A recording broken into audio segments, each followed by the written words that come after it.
Well, welcome everybody to our event. We're so glad you could join us today, either morning or afternoon, depending on where you are. I just want to take a moment to let you introduce yourself in the chat, maybe a little bit. Tell us, where you're coming from and a little bit about yourselves. We'd love to know and let you know who else is in the room. We've got a lot of people here today, so feel free to do a little introduction. We also just want to know a little bit about you as well in terms of why you're here with us today. And so maybe you're here because you definitely want to apply, you want to apply to positions at a community college. Maybe you're interested, but you want to learn more first. Maybe you haven't really thought about it and you're just kind of exploring, or maybe there's another reason you're here, and you can feel free to share that in the chat as well.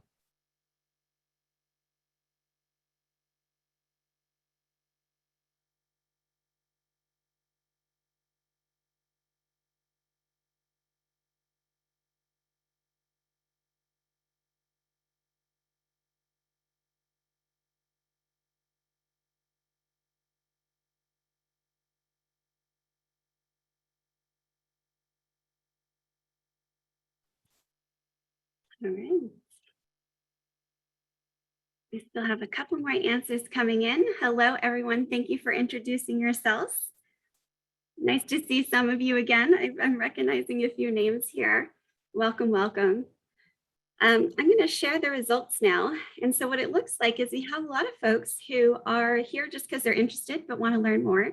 But there are also a good amount of people who are really thinking about and definitely want to apply to positions at a community college. And so I hope today and hopefully at our next couple sessions, you'll learn quite a bit more that will be able to help you navigate this job market and learn more about this amazing career options.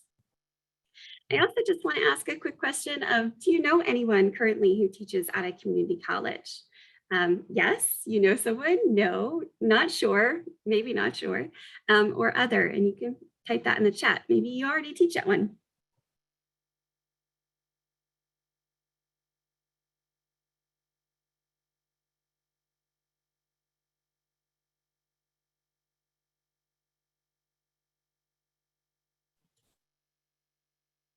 All right. Thank you. So it looks like a lot of folks do, not everybody, but hopefully today you'll get to know a couple more. We have some fantastic panelists with us today, and so you'll get to know a little bit about them and their experience and hear a bit more about what it's like to teach at a community college. Thank you all for introducing yourselves. It looks like we have people from across the country. This is really exciting, and so we're glad that you could join us today. Just a little bit of introductions of who we are. My name is Katie Dixie. My pronouns are she, her. I am from the NSF Includes Aspire Alliance in Southern California Regional Collaborative. And we'll talk a little bit about what that means in a moment. I also work at University of California, Los Angeles, where I work for our CERTL program there in addition to the Aspire program. And my co-facilitator, Dr. Joanne Roberts, is here. I'd let her introduce herself. Hi everyone, thanks Katie. I also work for the NSF Includes Aspire Alliance and the University of California, Los Angeles. And I also am an adjunct professor at community college at Los Angeles Trade Technical College here in LA. So thanks, Katie. And then we also have Kate, who introduced herself at the beginning, and Kitch as well from the CERTL network. And so they are here to also help support us through the day. So if you're having technical problems, you can also ask Kate. Perfect. So in addition to today, the Introduction to Teaching at a Community College, this is part of a larger 3-part series where you all as the participants will learn from panels of faculty and former faculty, both about the joys and the challenges of teaching at a community college. So the other 2 upcoming webinars, if you haven't saved the date, please do so now. Put them in your calendars, register online at the CERTL website for getting hired at a community college, getting tips and strategies from faculty on hiring, and then also diversity, equity, and inclusive teaching at the community college as well. The Aspire National Alliance that we mentioned, that we both work for, I'll tell you a little bit about it. This is an initiative that aims to increase the learning persistence and completion of students from underrepresented groups in colleges and universities in STEM. and this is to increase their contribution to the U.S. STEM enterprise. So there are 3 strategic goals for the Aspire National Alliance, and this is kind of giving you the big picture. But one is to really focus on inclusive and effective teaching in the undergraduate teaching and the preparation of all STEM faculty. Second, to diversify faculty, and then also to foster institutional cultures that are really recognizing and valuing inclusivity and diversity broadly. You can find out more information about Aspire at aspirealliance.org, and also at our regional collaborative website. And I'll tell you a little bit about regional collaboratives as well, but that's the California Regional Collaborative.com. So the regional collaboratives, these are geographically located 2- and 4-year institutions. Currently, there are 4 in California, Iowa, Texas, and Florida. And as I said, this is like the more regional picture of the bigger Aspire Alliance picture. And if you live in one of the regions represented by a collaborative, feel free to reach out to them, and you can find their contact information on the aspirealliance.org website as well.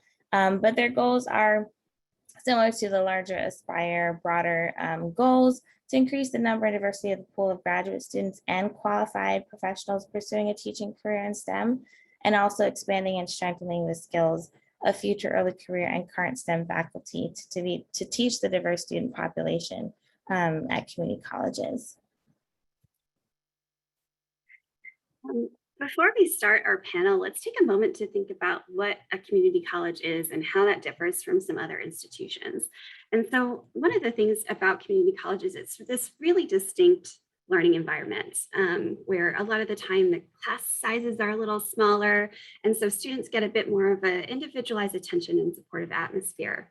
That's not necessarily the case everywhere, but I think that's generally pretty true. The other part that's really special is it's really open access. So anyone is able to attend. Oftentimes they choose for prep to transfer for 4-year colleges, but not always. They also often offer workforce development or skills training and non-credit programs too. So there's a wide range of things that are offered at community colleges, as well as a very broad student population that are there. And so hopefully our community college teaching faculty here will be able to share and shed some light on that.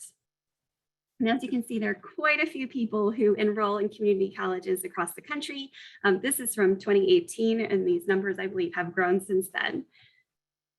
So with that, I'm going to have our panelists introduce themselves briefly. I'm going to ask them to just tell us a little bit about their job, and then maybe share a little bit about what aspects of community college initially interested you and why you maybe wanted to work there. So Joe, maybe we can start with you.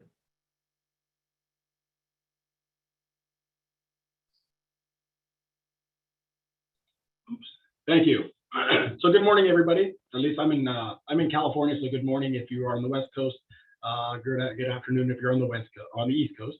My name is Joe Saldivar. I'm the chair of the biology department at Bakersfield College, and I am just starting off my 25th year here at Bakersfield College. So as you can tell, I started when I was 3 years old here at Bakersfield College.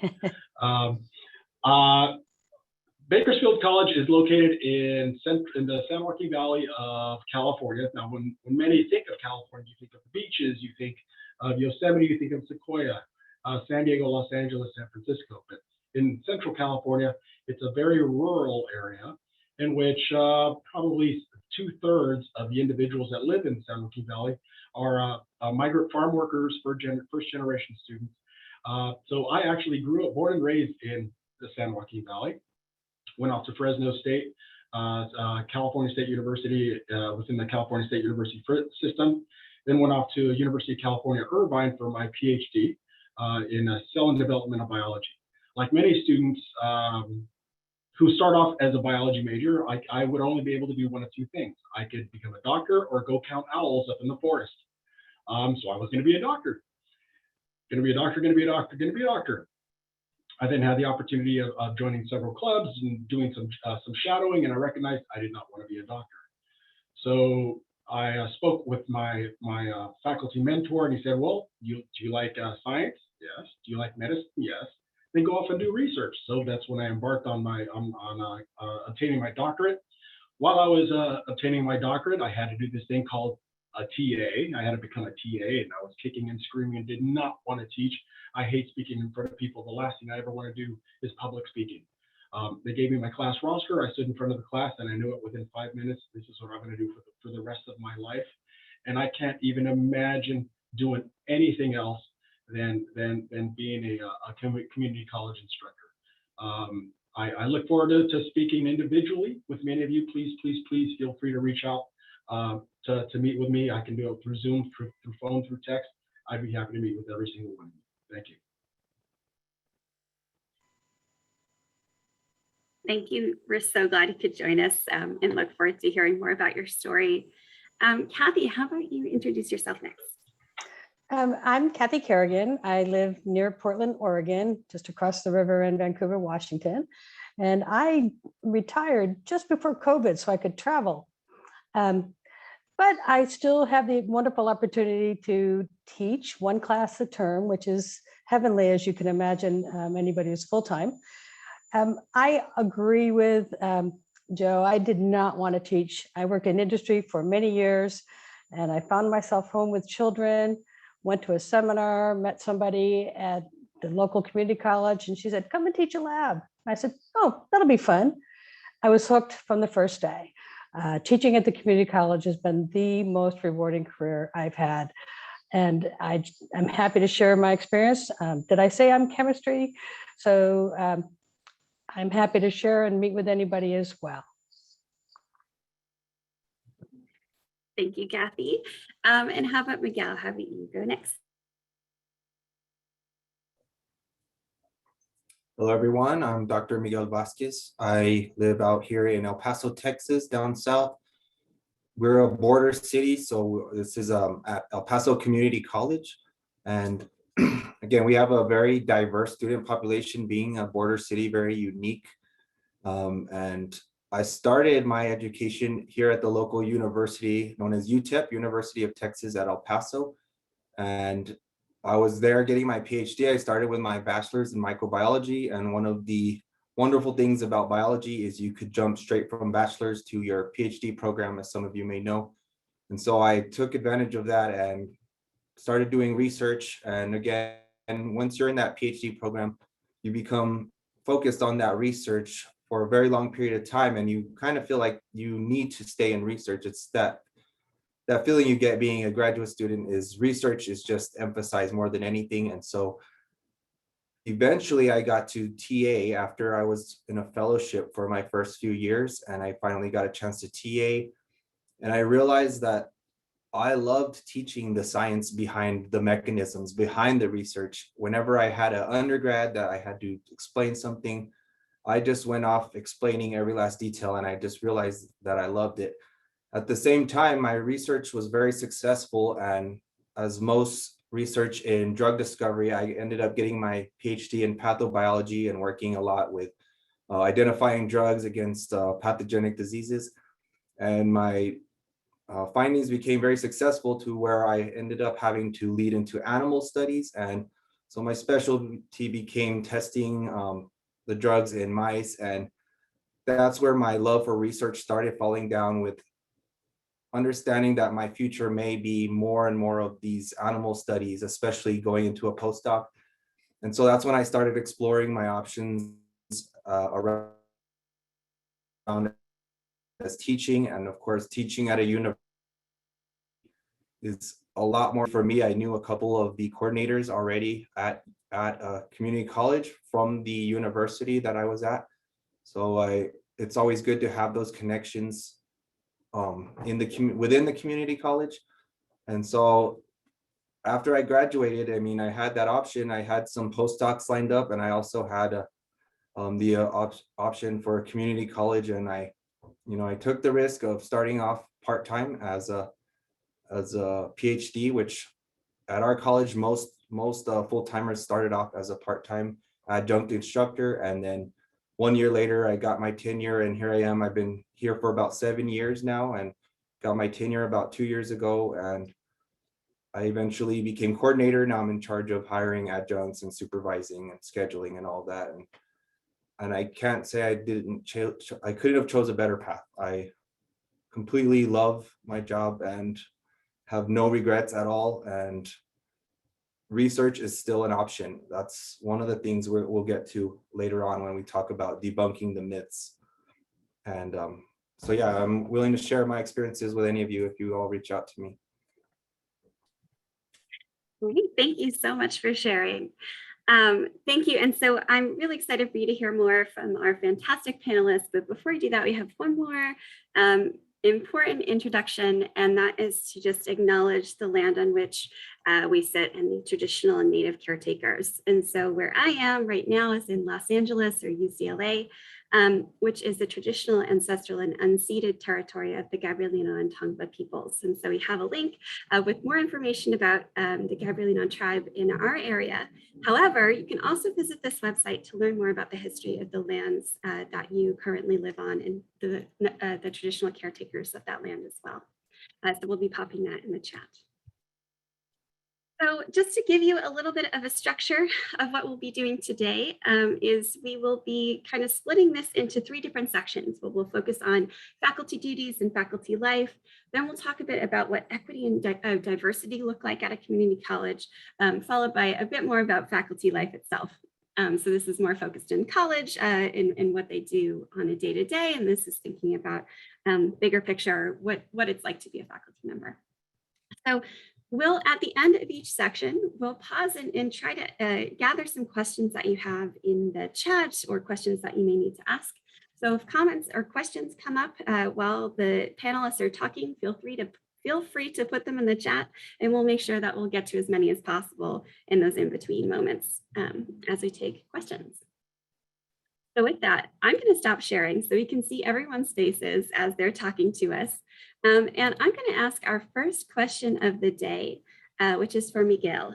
And so my question is, how is life at a community college different from that at a 4-year university? And so you talked about it a little bit, but thinking about in terms of student population or responsibilities as a faculty or expectations, could you share a little bit on that?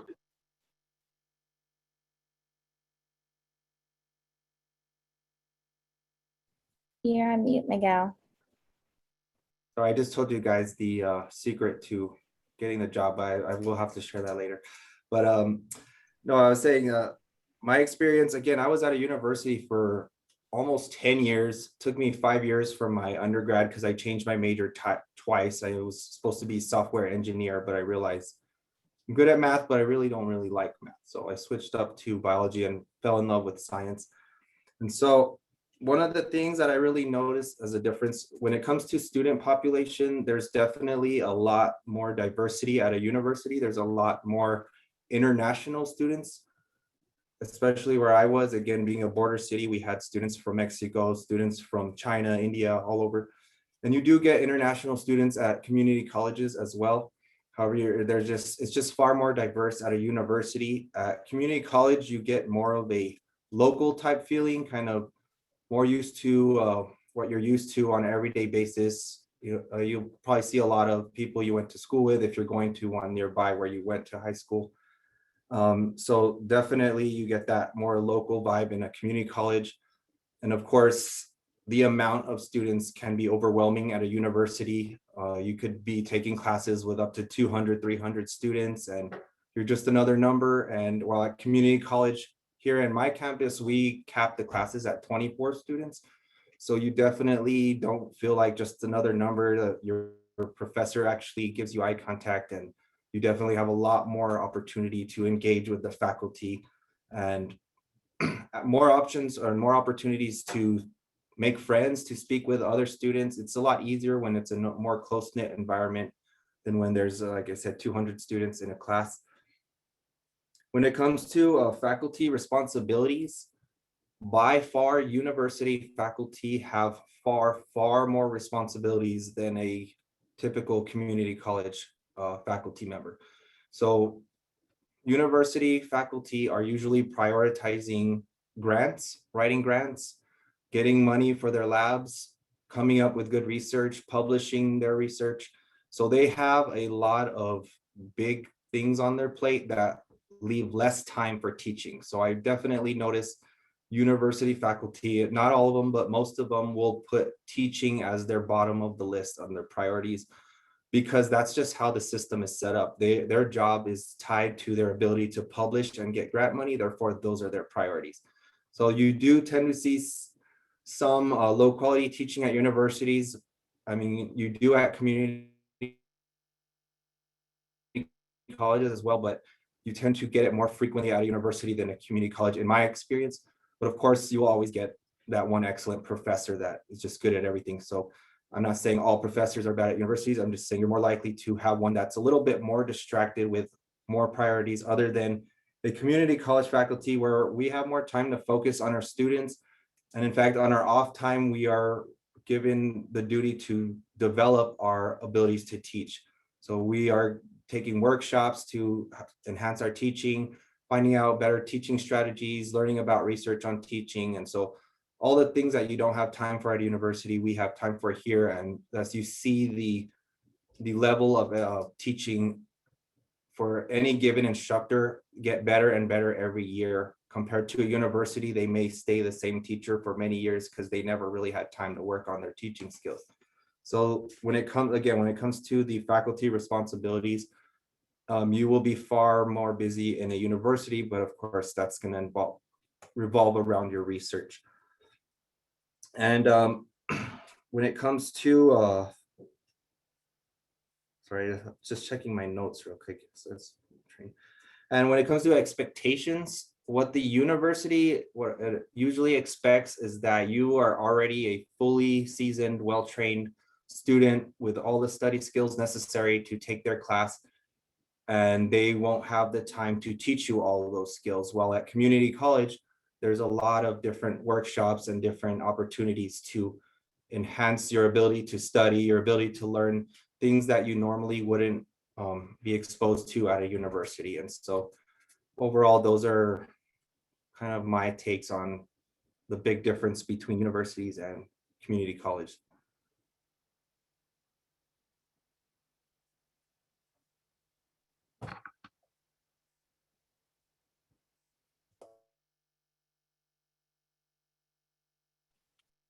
All right, thank you for sharing. I think Joanne has the next. Awesome, thanks, Katie. I did see a question in the chat that kind of follows up with what Miguel was just sharing about how the workload of community college teaching and the workload at teaching at universities compares. I didn't know if Miguel or any of the other panelists just wanted to briefly share an answer on that question before we move to our next question.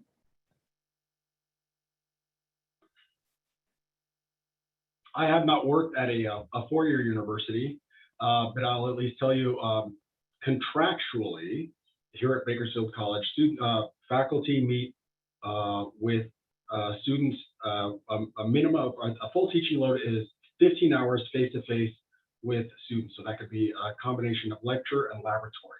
We also then have contractually 5 hours of office hours. The other hours are then are for prep, grading, community services, and things like committees.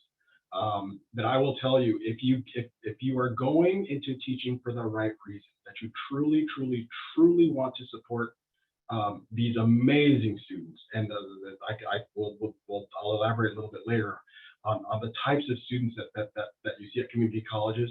It is the most wonderful experience ever.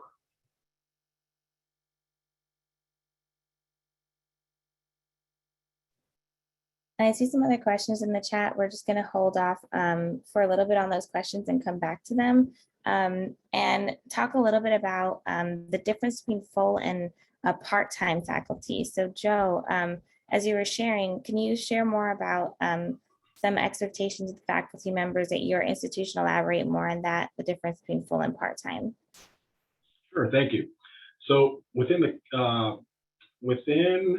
the California community colleges, we've got, if I remember now correctly, 119 different districts. Each school has their own particular contract, which defines full and part-time. So within our district, a full-time faculty member, a full teaching load is 15 hours in front of the student. So that could be either a combination of lecture and lab.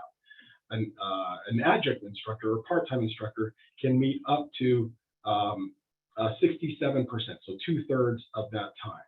Now, an adjunct instructor is paid $65 per hour of the face-to-face. They are not responsible. They are not responsible for having office hours if they don't need to. They can actually, ones that we hire, they do it because they want to. They are not responsible for attending committee meetings. They're not responsible for any other extra types of meetings at all. But they still do have access to all the other resources on campus. So whether it be workshops on pedagogy, workshops on access, workshops on anything else on campus, they're more than welcome to do that. Also, as a part-timer, they do not receive benefits, any type of medical or dental benefits. Now they can pay towards it if they wish, but at least not here within our district.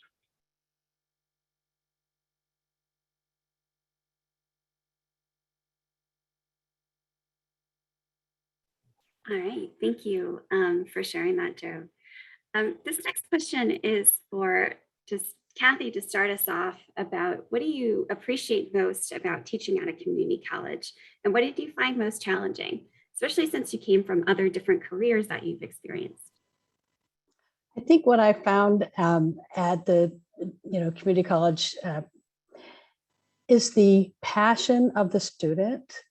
Most of my students are not going on to get their PhDs in the classes I'm teaching now, which are like pre-nursing, but they're very passionate about what they want to do with their life.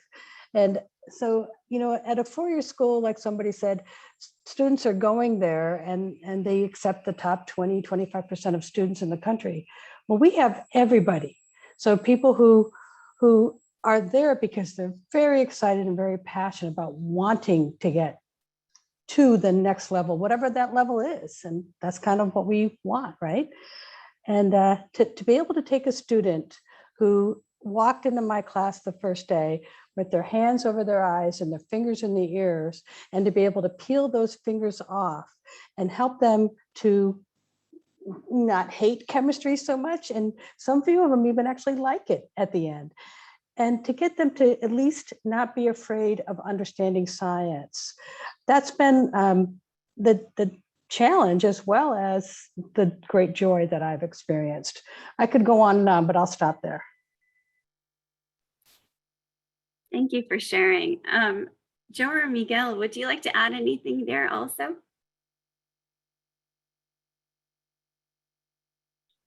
I'm sorry, repeat the question. Oh, yes, sorry. Asking about what you appreciate most about teaching at a community college and what's maybe the most challenging. What I appreciate the most is, and I tell this to the other disciplines, other faculty on campus, is that science faculty, we are spoiled. And I tell you why we're spoiled. We have lecture, but we also have laboratory. Laboratory is where you really get to know the students. I can't imagine being in a Psych 1 class with 75 to 100 students. We're in a semester system, so we have a 16-week semester system. So you see the same faces for 16 weeks, but do you actually know those students? Well, in our science laboratories, we've got 3-hour laboratories. So we give them introductory information. Off they go as they do their experiments. But as I'm walking around the classroom, I go up to Tammy. Hey, Tammy, how are you? What is your major? Where are you from? What are your long-term goals? Oh, you have a child. So how old's your baby? Oh, 2 years old. Oh, that's where we learn about these students. And what I truly, truly appreciate is just the backstories of these students, whether they be first gen, whether they be single moms, whether I've had students who have gone to a 4-year school and they ate crap there and they came back to community college. I've had students who are retraining. I have had students who failed out of high school, got their GED and came back. And the stories the passion that these students have, are just amazing and wonderful. And you mentioned the challenging things I would say is, I guess we see this just in academia in general. When we truly see barriers that are in front of our students and we have potential solutions, academia moves at glacial speeds. It's got to go through 23 task forces and committees and stuff, and that's the reason I have gray hair. It's not because I'm 28 years old. It's because of all these other committees, task forces, and subcommittees that I have to, propose a solution, and then I just wind up just talking over. But I love my job.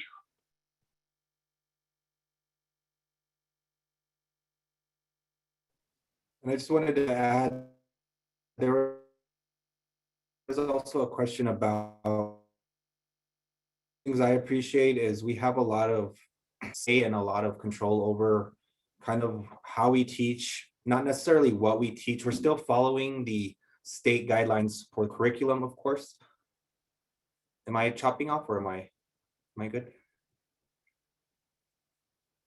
And so again, being part of committees, as you mentioned, you can be involved in the decisions on, do we really need to teach this or should we spend more time teaching this instead? So you actually get to attend these committees and have a say in it. While universities, there's so many faculty, it's hard for example, a part-timer to get involved in these discussions. While here, we welcome the part-timers to these discussions. They may not always attend, but they're always welcome. Whether it's a book selection, they have a say in which book we select and so on. And for me, the most challenging was the tenure process. It might be the same for universities, but the tenure process is just a matter of keeping track of every single thing you've done since you've been hired and having proof on paper. Otherwise, you don't get credit for it. That's kind of how the tenure process is. You have to have some type of note or letter from someone thanking you. Having to ask people for thank you letters wasn't fun, but we had to do a lot of that. And so I would say that would be the most challenging part.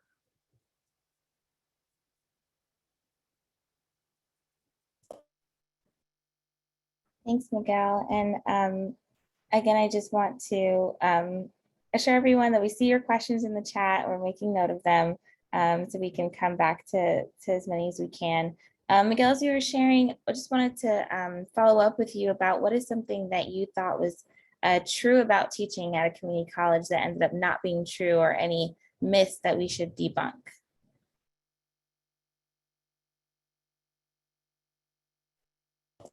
I definitely heard the myth of you can stop thinking about research. You can give up on research once you go to community college because it's just all about teaching, which is completely not true. You can still write grants at community college and get funded.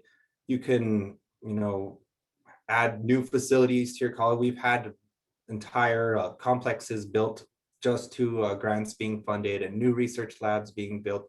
And I've been able to continue doing research on my own in collaboration with universities. So we still collaborate with university researchers as well. So some of my biology labs are able to do actual real world research that's tied to a university. So it's not like they're, not being exposed to that in a community college environment. It does depend mostly on the faculty, whether or not they are open to research. But here at our community college, we have a lot of those research opportunities, summer programs, year-long programs to be involved in research and get exposed to the university at the same time. So that was definitely a myth that was debunked pretty quick. Thank you, Miguel. And you also addressed one of the questions in the chat about, do you have time for research? So I just want to take a minute, just open that up to Joe and Cathy as well. If you also conduct either education research or sort of wet lab bench type of research as well, and if you have any tips of timing for that.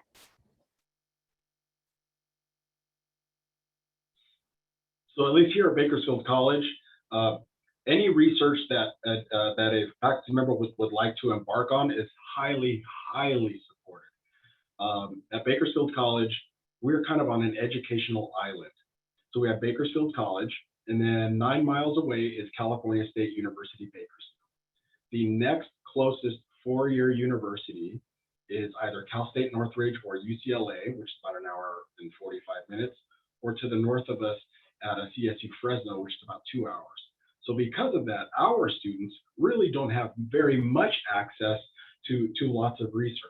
So there are, if the faculty member has the energy to write grants, to look for money, the students crave it. The students will, if they hear that there's research going on in your laboratory, they will be pounding on your door saying, we want to be part of it. So one of the things that because we don't have very much research happening within this area, I and other STEM faculty, we really are a huge proponent of the REU programs, which are summer programs that are funded, I believe it's by NSF, that are all around the country, and many of our students go off and apply and become part of these RU programs all around the nation. So if they can't do it, at least specifically at that particular institution, we look for other resources for them.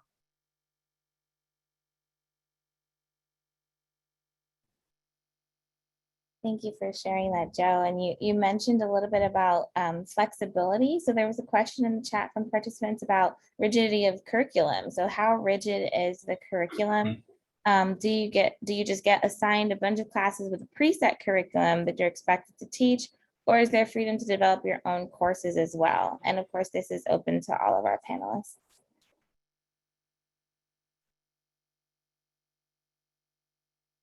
I'm going to jump in here and say we have a pretty well agreed on by our chemistry department curriculum that we follow for the purposes of transfer.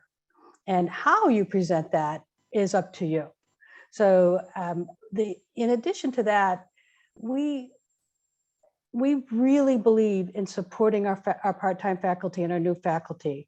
For example, I will give them my PowerPoints, my lecture notes, anything they want. We also give them the labs they want.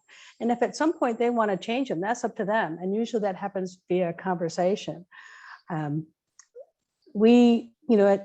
you do work for somebody, we really pretty much at the community college do not expect you to come in with your own curriculum, knowing what to do and knowing what to do that very first day. Your colleagues will support you with providing materials for you to get started. And if they don't, and your chemistry, contact me, I'll give you what you need. That's one of the ways that I'd like to just kind of pop in with a quick answer to that question. And at least here at Bakersfield College, within our department, our philosophy is that we always have a mentor assigned to that new faculty member. So let's assume we hire an individual. That individual coming into our department has no idea what types of microscopes, what types of supplies, what types of equipment we have on campus.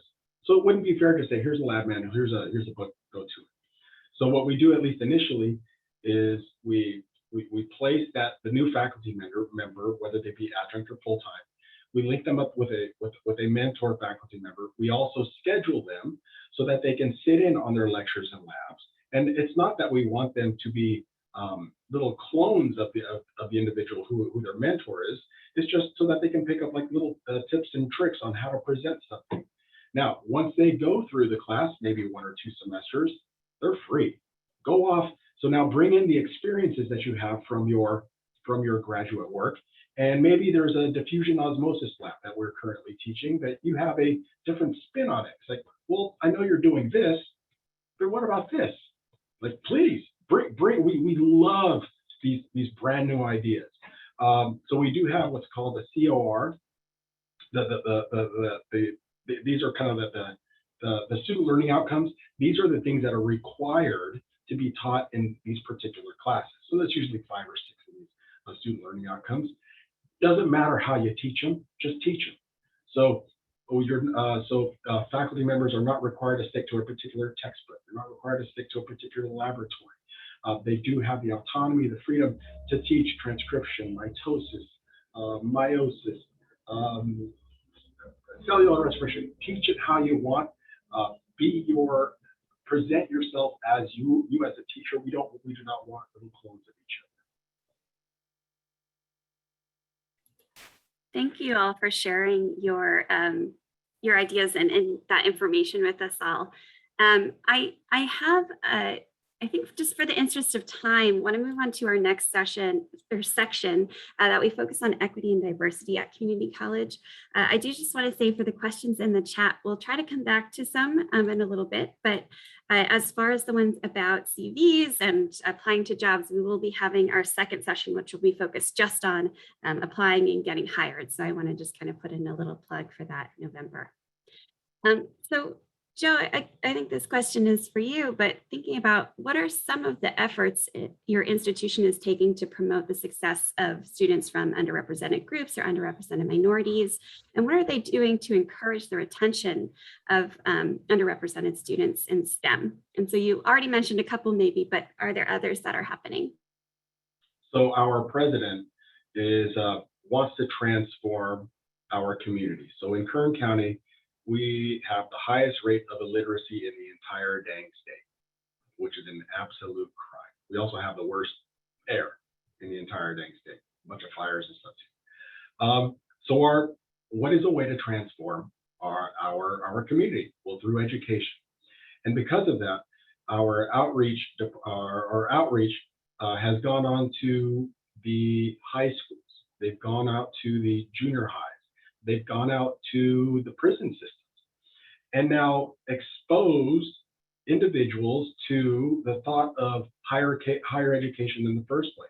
If mom and dad are from Mexico or from other places, and maybe the highest amount of education that they've attained is maybe elementary education, and then maybe the student is fortunate to graduate from high school, college is probably not going to be one of their highest priorities, and maybe getting a job, starting a family, those types of things. Well, what our school has done is not only are they going out to the rural high schools, but they're also, which is basically all of our high schools, but they're going out to the grape vineyards. They're going to the citrus orchards. They're going out to where individuals are to show them or maybe try to answer questions for things like college. So usually when individuals think about college, you think of cash, money, how's it going to cost, blah, blah, blah. How am I going to get there? It's what do I know about? So we talk to them. So our finance. So it's really this amalgamation between our financial aid department, counseling, outreach, DSPS, which is our services for students who may need additional help, veterans, foster youth. This entire route that goes out to our rural areas to really provide these, to answer the questions, and therefore kind of alleviate many of the fears that what makes college can be for us. And we are one of the very few community colleges, well, let's go pre-COVID, that was growing dramatically. We went from 21,000 students at Bakersfield College 5 years ago to 37,000 students pre-COVID. So we almost doubled. So we're basically a small city, I guess maybe almost the size of UCLA. Of course, COVID hit, it's kind of dropped our enrollments down a little bit, but we are one of the very few community colleges in the entire state, which we're almost back to where we were pre-COVID. And all of that is through the amazing work of our president and all of the supportive resources here on campus. Thank you, Joe, for sharing that. And I'm seeing some stuff in the chat also talking about how it might differ at different colleges, depending on where you're at. Cathy, would you like to weigh in? Is that the same at your college, or do you find that it might differ? So, PCC is doing huge things with growing equity and diversity. First of all, they're looking at our faculty. And just FYI, PCC will have a hiring committee for chemistry next year. So look at pcc.org jobs if you, or email me and I'll send you the link when it comes out. We are looking to diversify our faculty as well as our upper management.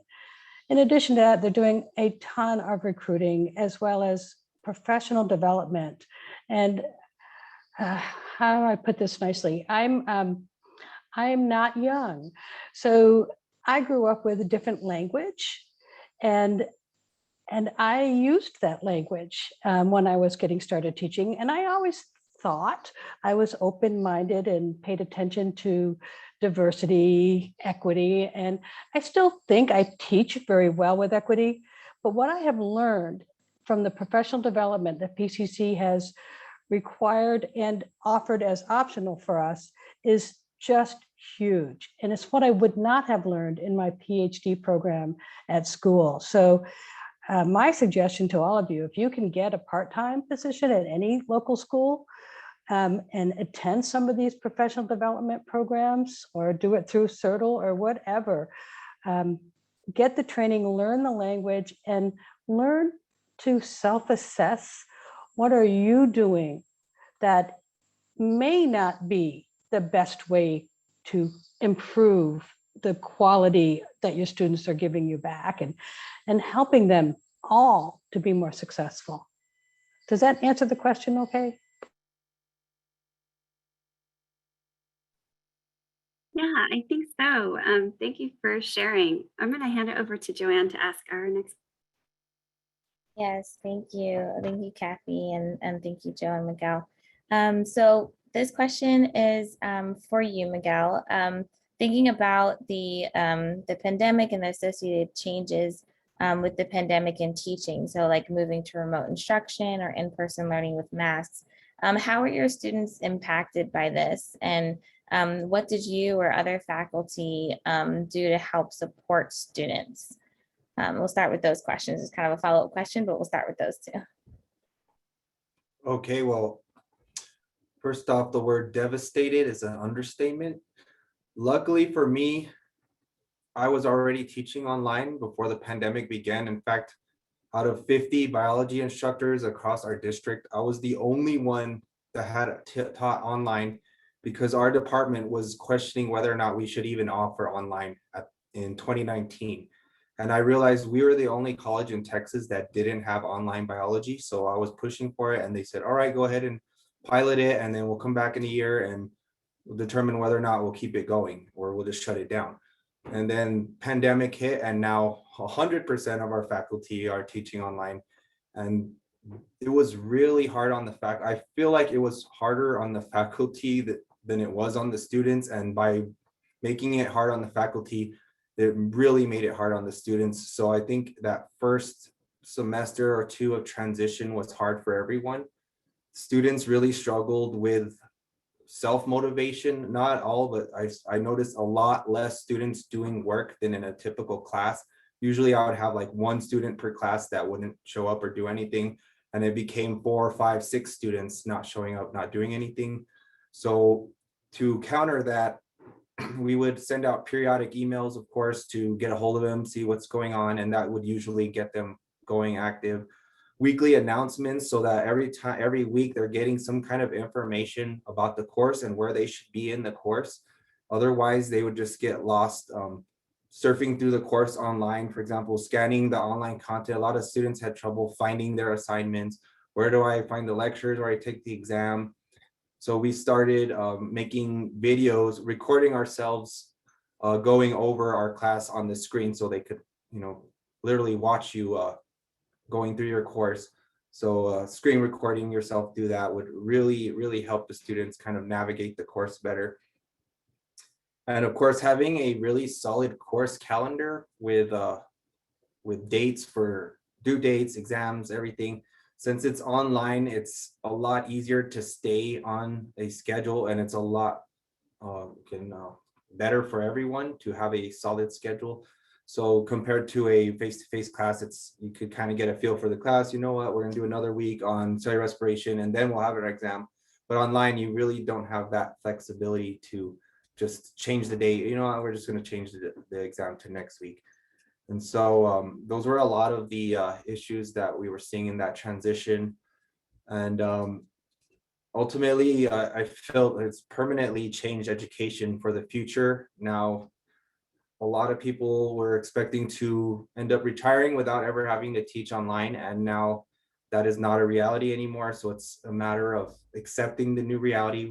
We need online options. And in the end, it's better that we have those online options. Now I feel better about when students need to miss, they have online lectures. I have a YouTube lecture for every lecture that I do face-to-face. I have one on YouTube. So if you miss my class face-to-face, I just send you the link and it's as if you were there in lecture. So we have that to back us up now. And again, that online option, you never know when we're going to go back to fully online. We need to be prepared now. Thanks, Miguel. And I think you touched on this a little bit about like the changes, or if the pandemic has changed your responsibilities as an educator at all. Is there any shift that you felt in terms of your responsibility with the pandemic, and also thinking about also in-person learning with masks, if there's anything you can touch on with that as well?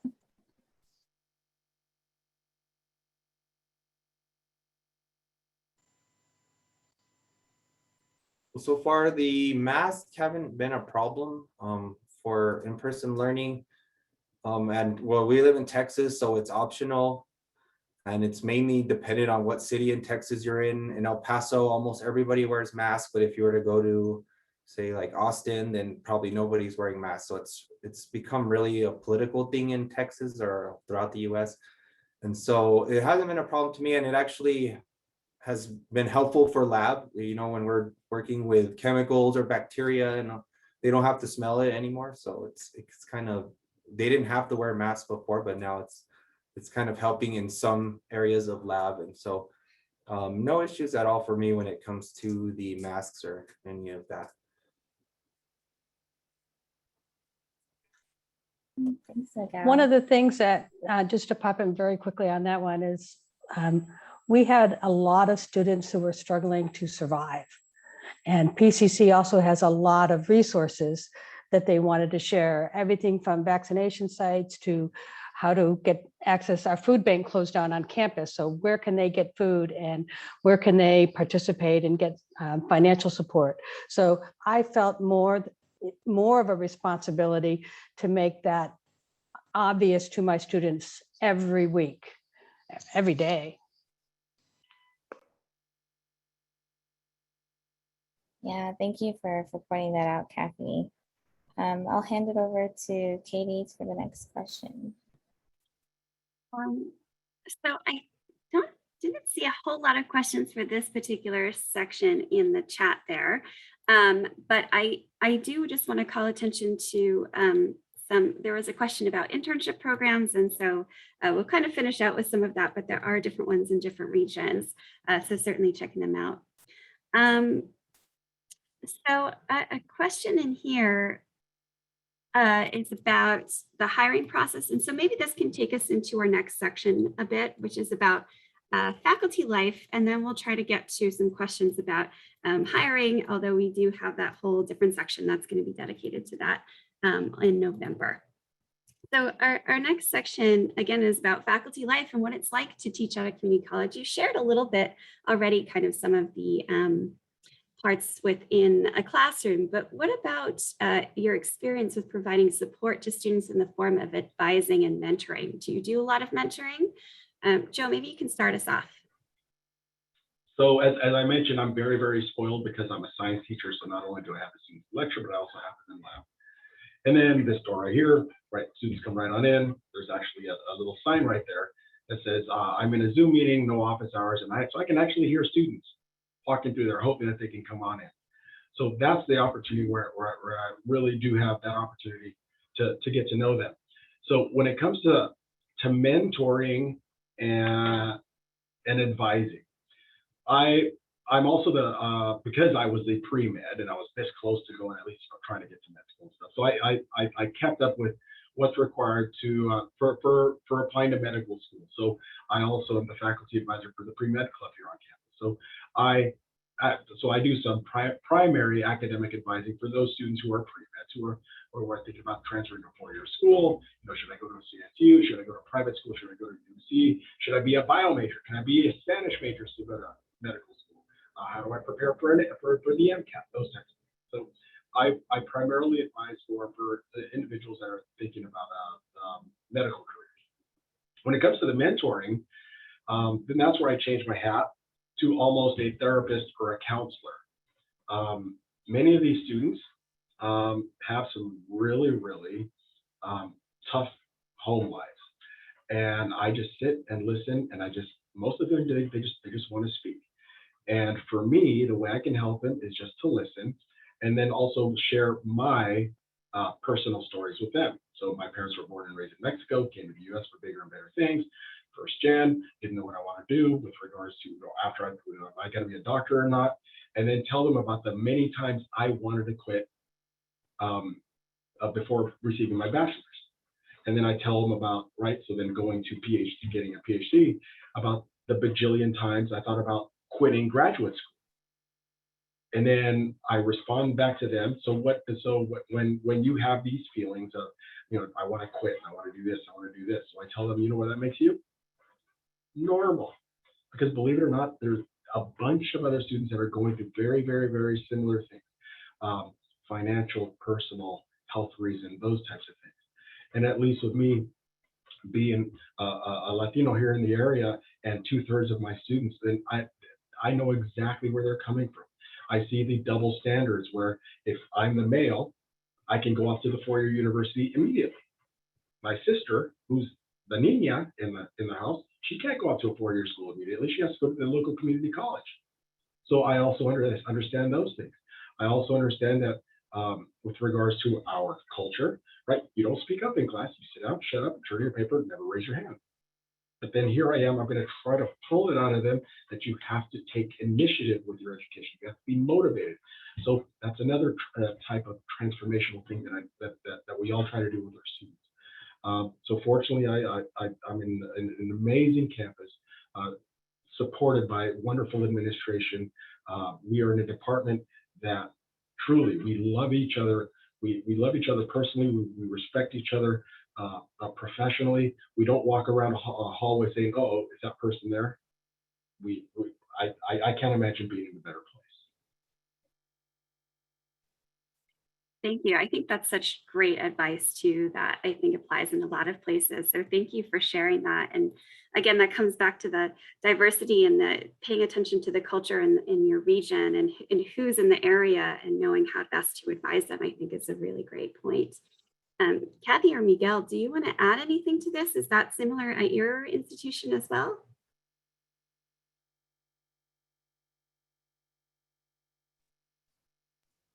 Miguel, you want to go or?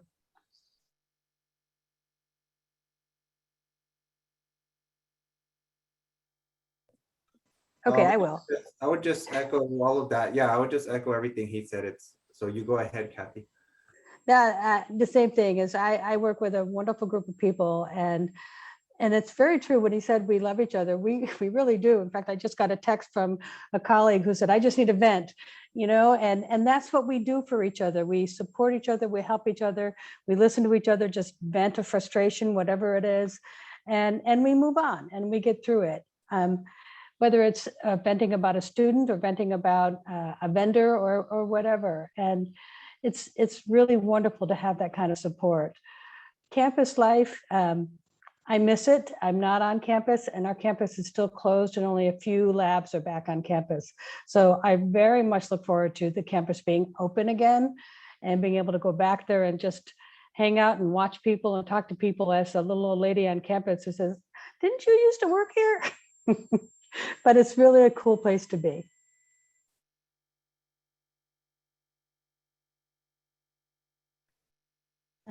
Awesome. Thank you, Cathy. Just following up, thinking beyond the classroom, what is your experience with the community college campus culture? So how do you engage in campus life?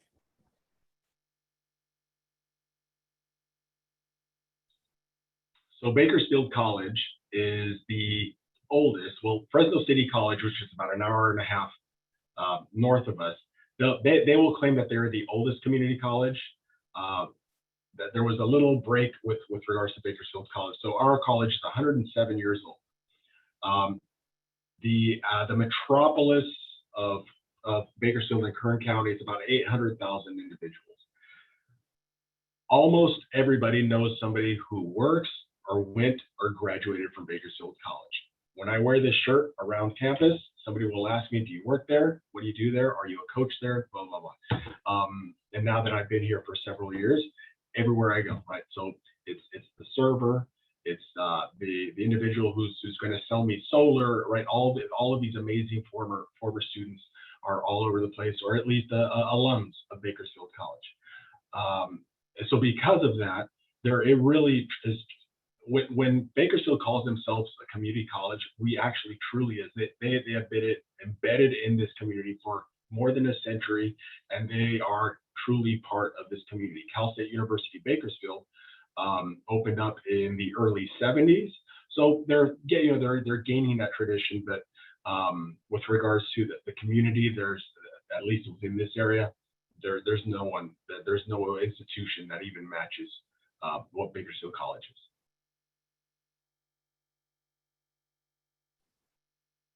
Thank you for sharing that, Joe. Miguel or Cathy, did you want to also chime in on the question about how do you engage in campus life and what's your experience with that?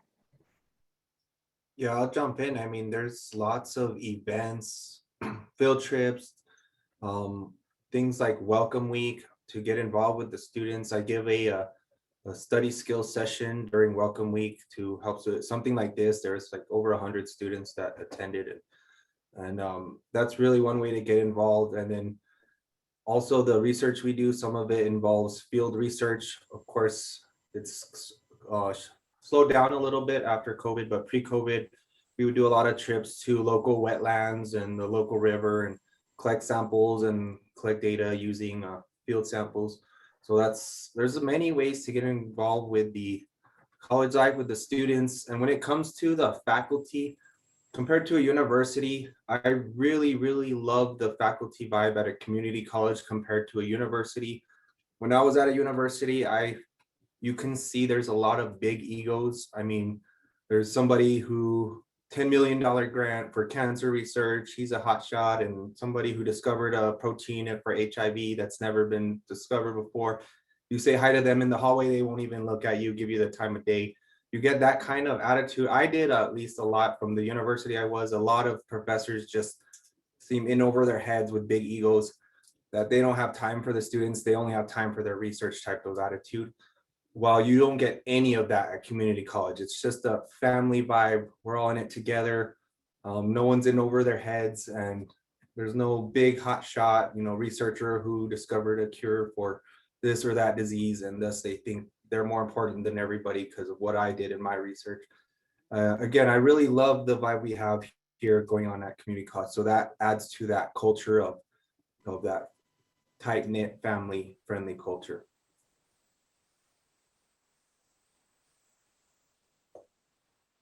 I will say that when the chemistry Nobel Prize comes out tomorrow and I win it, I might have a little ego when I walk around campus. Well, I'll just leave that at that.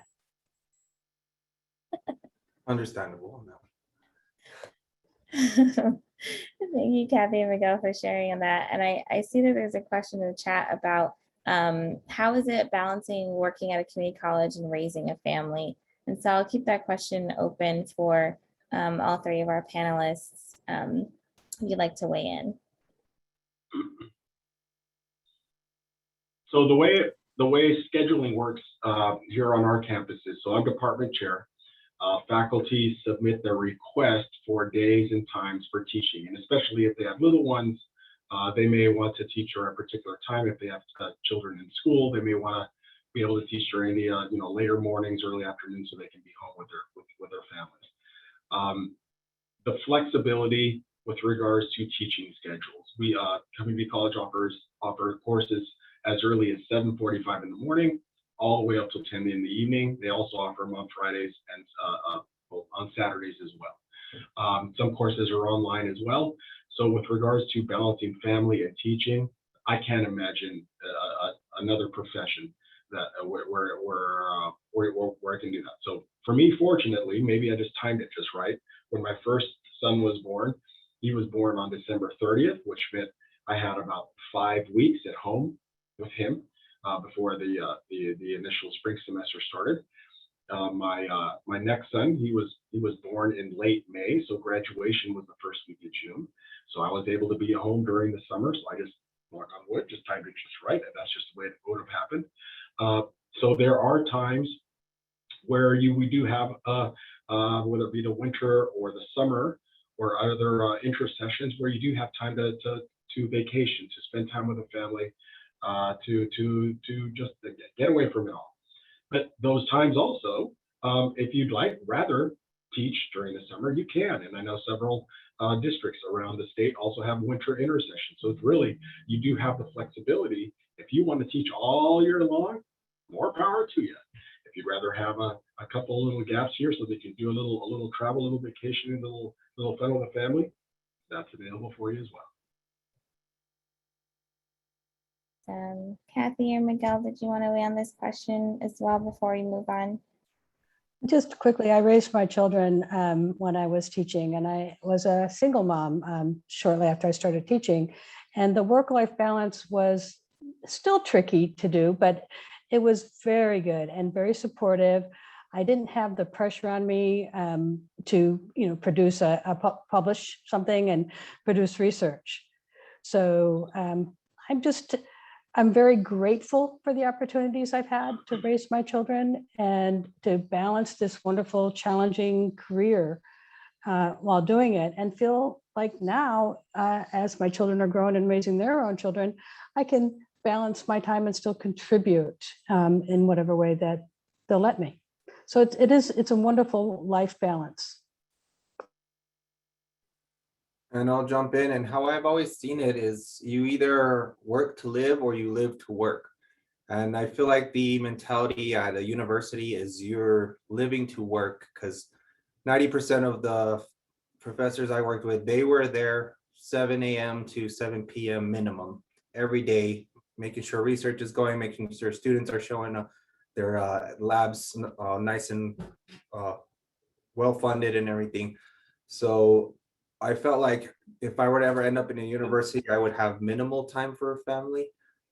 While at community college, there's much more time. Again, you have far less responsibilities, therefore you're worrying about work less.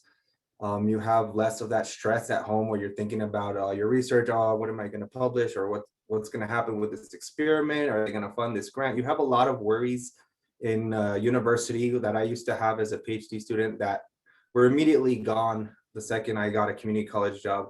And it's mainly just worrying about your students and being there for them. That's the priority, is try to be there for them as much as possible. But when you have a family issue, something comes up, it's not going to be the end of the world that you have somebody fill in for you, or you move your class to online for the day, something like that. And it's very family friendly. But like I said, if you get through that tenure process, you're going to go through those waves where it gets really hard. So you got to just manage it when it gets to those points. I'm one of the few faculty I could say I had 2 kids during my tenure process, so I kind of get a little bit extra kudos for that.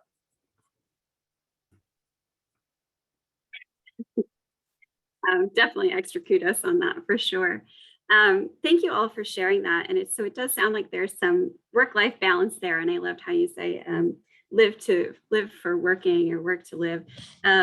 I want to ask kind of the next question, and I think there's a few questions in the chat that relate to this, and it's about support for faculty on your campus. And so, what assistance or support did you need to seek out or was available for you, but also perhaps for your colleagues? And so an example in there was for colleagues with disabilities, perhaps, what might be available for them on your campus? So maybe Cathy, if you could start us off with that one.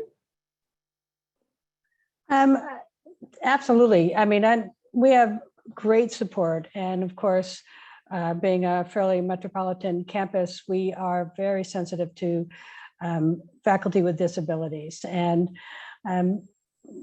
encourage and support and help. When we designed our labs and we had the remodel, we made sure to design them for a disabled student and faculty. And we I guess the best way to say it is, when an issue comes up, we talk about it. we deal with it. We go to our admin, we'll go to our dean if we can't solve the problem ourselves, but we try to solve it in a way that's going to be good for the faculty as well as the students. And of course, it all has to meet approval, for make sure we're following all the correct protocols. I didn't find any trouble when I was reaching out for the support I needed. And usually I got it. And if I didn't get it, I was made to understand why. I'm talking about financial support for various programs, but lots of support at PCC. Yes, here we have lots of organizational support. We have something called Faculty Development Week, which is the week before classes start every semester, where faculty give a variety of workshops. There's dozens, if not 50 to 100 workshops being held every semester. And so if you want to learn more about how to do presentations on PowerPoint, there's a workshop for that. You want to get better at grading in Excel, there's a workshop for that. And so pretty much whatever you need to work on, there's going to be a workshop for you to get better at that. So there's lots of support programs like that. We also have something called a Teachership Academy, which I was able to graduate from. It's a program that's dedicated to enhancing your teaching skills, understanding how to deal with different things in the classroom, from student disabilities to active learning strategies and doing action research in the classroom and so on. So lots and lots of opportunities to enhance how you teach. And here at Bakersfield College, I believe I mentioned historically, when new faculty are hired, we link them up with a seasoned faculty member, and that was done informally. That was never in any contract. We just wanted to do that.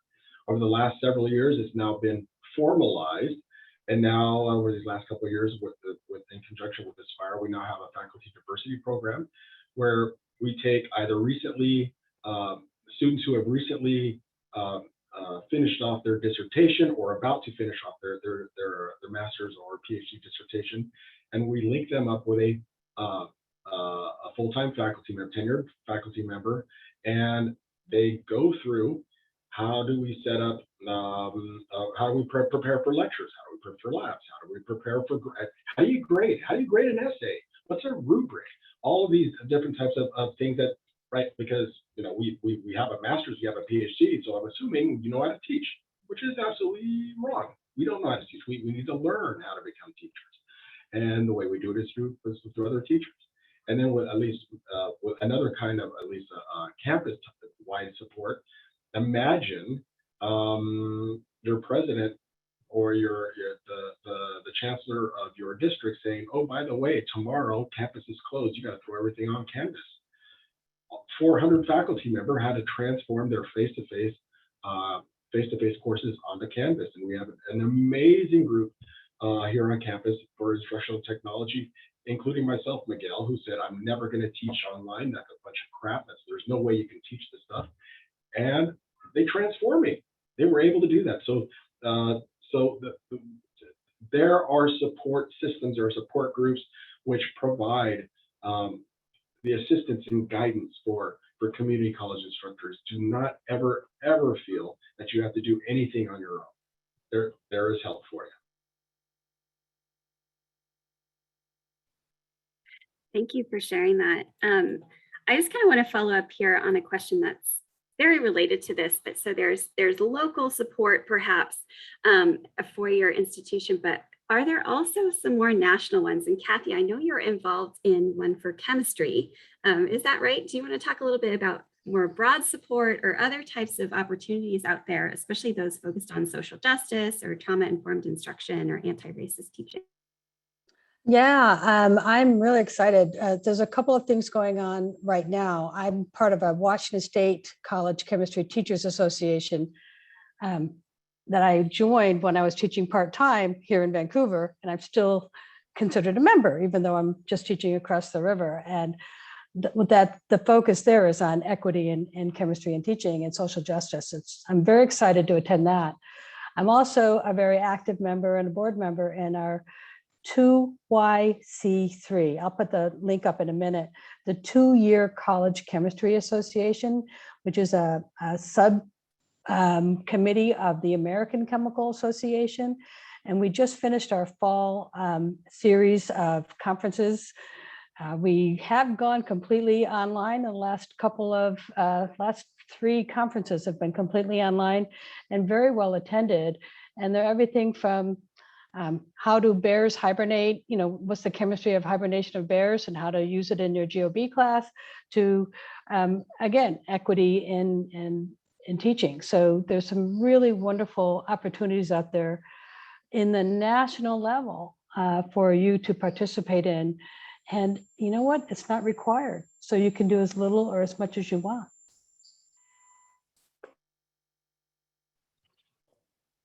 Yes, there are plenty of, I'll let you know, there's plenty of national 2-year college programs. For example, I just finished one called the SAGE 2YC program, where they would have weekly virtual meetings and workshops and discussions involving student equity, underrepresented minorities, leadership skills, teaching strategies, every aspect of teaching you could imagine. There's a workshop that you go through as a part of a series, and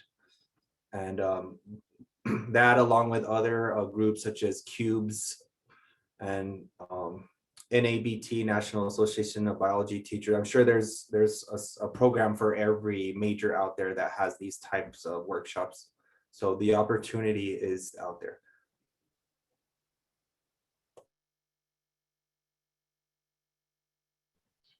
Thank you very much for sharing that. I have another kind of question coming from the audience and kind of mixing in together. When thinking about opportunities for faculty, are there opportunities for example, international faculty, or is that common at your institution? Or is there opportunities for faculty to take the summer months off, or do they work during the summer? You might have touched on that a little bit, and things like that. I got to teach full-time from Italy about 5 or 6 years ago because I developed an online series of courses way back when, and I was encouraged and supported by my department. But that took a little initiative on my part to make happen.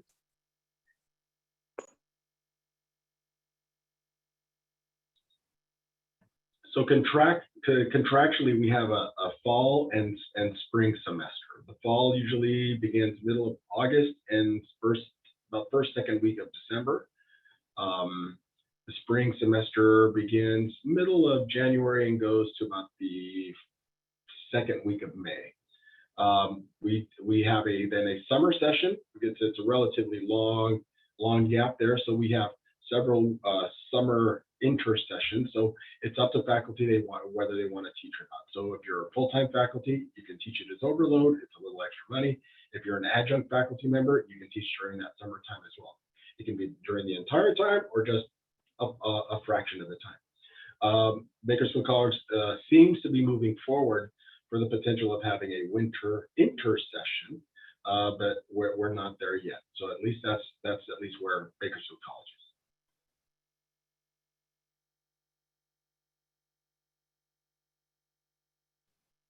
And just to quickly follow up, other question about international faculty and whether there are international faculty at your institutions. Yes, definitely. We're open to all faculty. International, if you have the credentials, it always helps to, of course, have your PhD. I know a lot of you are PhD students. That's a huge plus to have a PhD. The colleges know that it looks good on our webpage to have a PhD after all the professors' name. And not that it's necessary or means they are a better teacher. It just looks good on paper. So they keep that in mind. And of course, at our college, you get paid. I think starting pay, you're getting at least $8,000 more a year if you have a PhD versus a master's. And again, we have that ability to hire whoever we like, as long as they're qualified, as long as they're the right fit. We've hired faculty from Mexico, from India, from Russia and so on. So we do hire international faculty and they tend to be very strong candidates.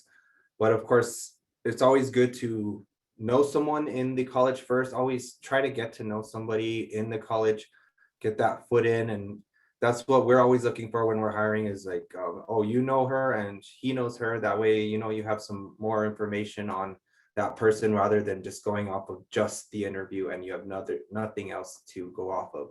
So that always does help. And regarding, there was some questions about contracts, a year, do we have yearly contracts and so on? And if you're a part-timer, you're basically on a semester by semester contract if you're an adjunct. So as long as you're doing good and the students are giving you good evaluations, you'll continue getting a job until you end up a full-timer. We do have two types of full-timers. There's the lecturer full-timer, which have yearly contracts. And then there's the tenure track or tenured full-timer, which they're just going off of salary and they don't have contracts. It's going to be continuous. And if you're on tenure track, once you get to that fifth year, for our college, it's 5 years. For some, it's 10 years. Once you get to that fifth year, you either make tenure or you don't. If you make tenure, then you're a tenured faculty and you're pretty much set with your job. But if you don't get tenure, meaning you didn't show that you deserve that title, then you pretty much, you're demoted to either a part-timer or a lecturer at that point. So that's kind of how it works at our college. Thanks, Miguel. You touched on about having the PhD for community college and sort of recommending that. And so I'll ask this question that came up in the chat about the master's being required to teach at a community college. So what would be sort of the benefit of having a PhD, and does a PhD overqualify or help you in community college teaching and hiring? I have a master's and I've been able to teach all this time. And I will say it is a lot harder to get that job at the community college without the PhD. The most important thing at the community college is your teaching. So if you have a PhD and you've never taught and you apply, and when you apply, you talk about your research at a community college, you probably won't even get an interview. So you really have to get out there and teach, whether it's part-time or shadow or sit in on some classes, if you can connect with somebody at a community college, or just do some research on your own and learn how to teach. In my la land, everybody in graduate school would be forced to take at least 1 or 2 education classes at their wonderful universities while they're in graduate school. So I think that the PhD is helpful, but if you have a master's and you have experience in teaching with equitability and inclusion, that's going to be really killer. That's really important. I agree. One of the biggest, most emphasized parts of our interview process is the teaching demo. We give the interviewee 10 minutes to teach over a subject that we chose for them. And that's a huge factor. So when you have those opportunities for those oral presentations versus a poster, do the oral presentation. You need to get those nerves out of your system. I used to be the most nervous wreck that I knew. I was a graduate student looking like a little kid presenting in front of a bunch of expert researchers. That was the most intimidating time of my life, but that got me ready for teaching and being comfortable in front of an audience. So every time you have that chance, guest lecture for your mentor, for example, you tell your mentor, you know, I want to get some experience lecturing. Can I guest lecture? And you could put that now on your resume that you lectured for a university class. So get your feet wet, get involved. It always comes, no matter who you are, no matter how shy you are, you will get used to teaching and you will get comfortable teaching. It's just a matter of time and getting used to it. I know that's the hardest part. Is like, I'm nervous in front of an audience. I can never teach. That's how I felt my whole life. But just being forced, luckily my research was good enough that my professor wanted me to do an oral presentation on every single conference. So I was kind of forced to get used to it, and eventually it helped a lot. So our philosophy here, so just speaking for Bakersfield College, we don't, as long as the individual meets minimum qualifications, masters in biological sciences or related fields, we don't care whether it's a master's or a PhD. Miguel, I believe it was Miguel who mentioned this. The make or break is the teaching presentation. What our screening committee looks for is, and I still don't know how to define it, is the it factor. Is the person a teacher? Everybody has the content, right? Everybody knows mRNA, DNA, proteins, transcription. We all know it. Can you teach it? There's a difference between understanding it, presenting it, and teaching it. And if the individual can do that, that's what sets them over the top. Doesn't matter how many papers they've got, how much research. We've hired some individuals green as possible, right out of a master's program. And they came in, I mean, on paper, not very much experience. They did some I saw something in the chat about, becoming a TA. Absolutely. Tutoring, TAing, it's all about reps.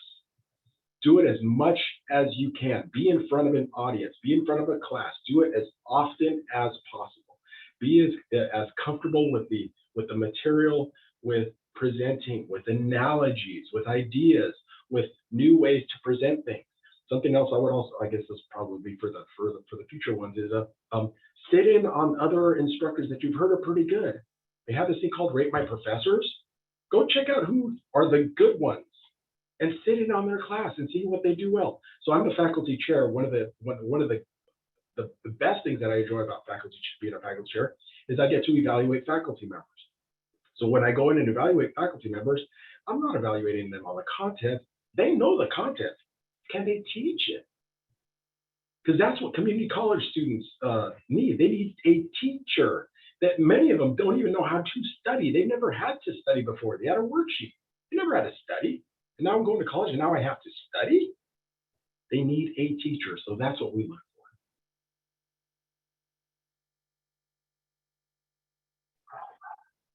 I noticed we're out of time. I want to thank all the panelists so much for all of your advice and help. And thank you, participants, for coming and for the fantastic questions you have. I'm sorry we didn't get to them all, but hopefully in the next few sessions, you can join us and we'll be able to answer a lot of the questions. I put in the chat there contact information, but I also want to say keep an eye out later today.